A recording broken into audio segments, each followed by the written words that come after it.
Ooh, Matt, I heard you're afraid of it. What the? You'll float too. Wait, are you here by yourself?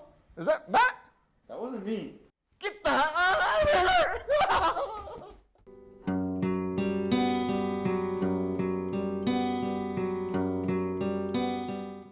Today on Simmer, Matt and I review the Stephen King thriller It, starring Bill Skarsgård as the super creepy clown Pennywise, and from the Netflix hit show Stranger Things, Finn Wolfhard plays terrified teen Richie Tozier.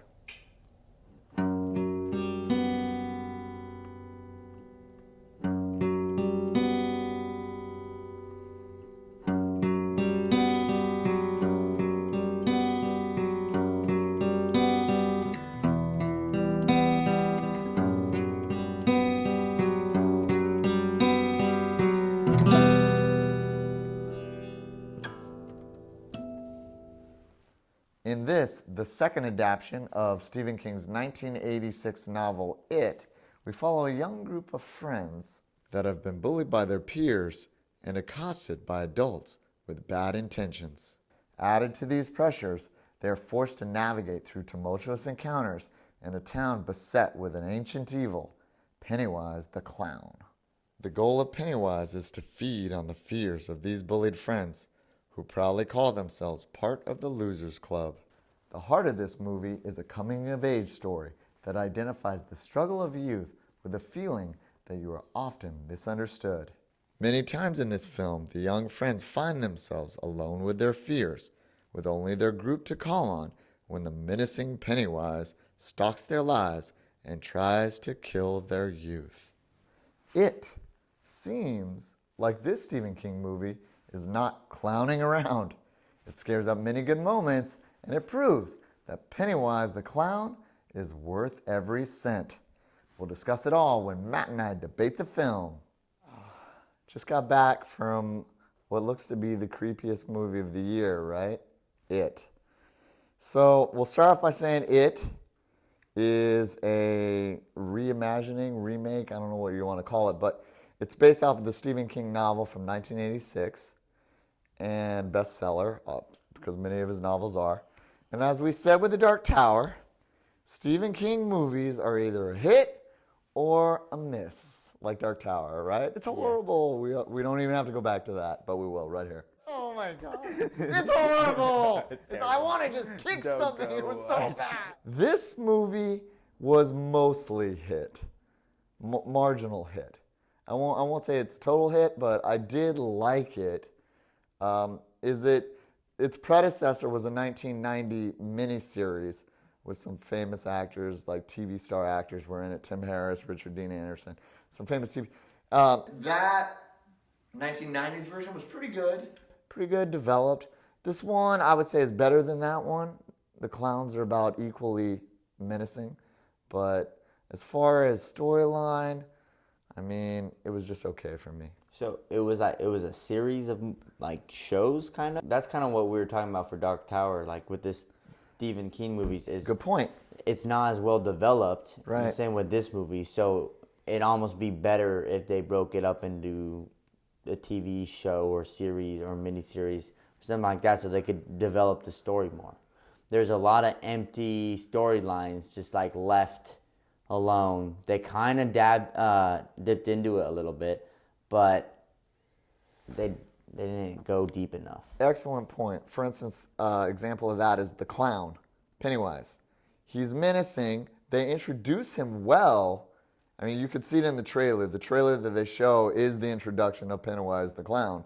I thought it was creepy. They introduced him well, but where's the backstory? Where's the development of the character? I didn't see Pennywise's... The parts that I saw in the sewer were creepy and scary, but I mean, in order for that to carry through the whole movie, I need more depth to the character to make him menacing throughout the whole 2 hours and what seemed like 30 minutes of a very long movie. But to your point, I think you're absolutely right. You make this an HBO series, like say Game of Thrones or something like that, and then it's much more solid. Yeah. In my opinion. Because it said like a little bit of the history of the like terror he's caused. but The it didn't clown, really Pennywise. say like where he came from or like why he was doing what he was like. He wanted to get fear from them, but why did he want to achieve that level of fear among other like adults and children? The director, Andres Muschietti, he's only directed one other film. It was called Mama. So I think the problem here is we don't have a director with the right touch to develop these characters and these scenes. Because a lot of the scenes with all these kids, each one of them is afraid. So the clown feeds on their fear. And each one of them is afraid, but there's too many of these kids, and each one has their own little segment where they have to be isolated in order to bring about this fear. And it seemed a little contrived and forced. Yeah. Where somebody with a director with the right touch can thread that through a better storyline. For instance, J.J. Abrams. If you put him in charge of this movie, you have a classic, in my opinion.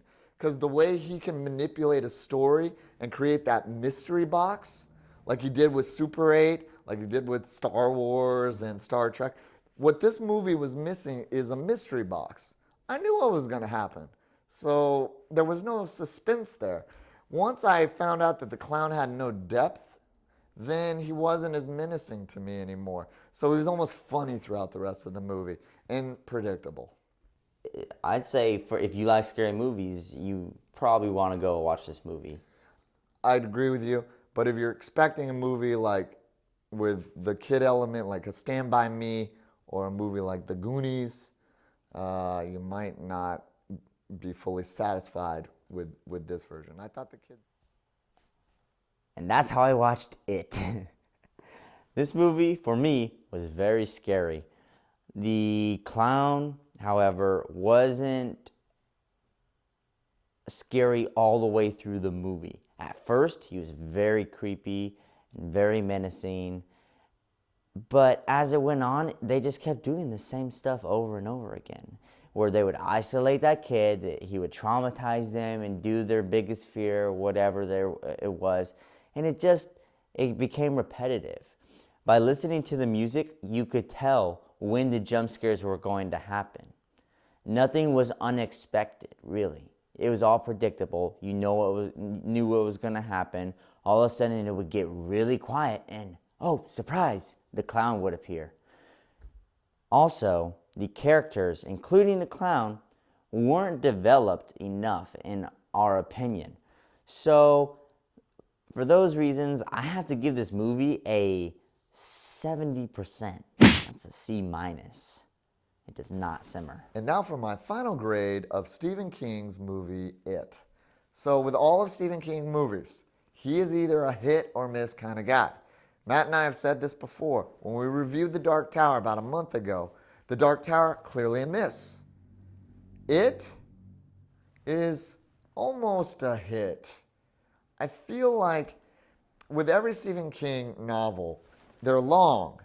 So the characters are developed well within the novel. But when you try to condense it to a 2-hour movie, or in this case, it was about 2.5 hours, you still lose some of that character development. For instance, the clown, Pennywise. He starts off, the clown is introduced in a very menacing way. You're real creeped out with this clown, right? But his character isn't developed. So I can't carry that menace throughout the whole entirety of the film. I only get it at the beginning. And then I'm left wondering, what's this clown's motivation? And that doesn't strike fear into my heart, right? And whenever the clown does his shtick, it becomes more comedy, kind of like Freddy Krueger. When you get that first Freddy movie and Freddy's got a little bit more mystery and they talk about his past, he's scary and creepy. But when you get to Nightmare on Elm Street Part 5, it's just a big joke, right? That's kind of what happened in this movie, It.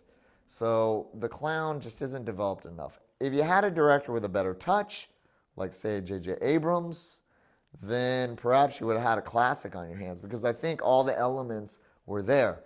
But this director, his name is Andres Muschietti, he's only directed one other film, which is Mama in 2013, another horror film.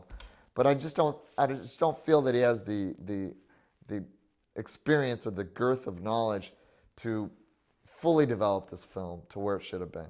You throw J.J. Abrams in there, and you have a classic like The Goonies, probably. So this was no Goonies, and for that reason, I'm going to have to give the movie 75% C. It doesn't simmer. Well, anyways, thanks for watching. And remember, if it's cool and hot, it simmers.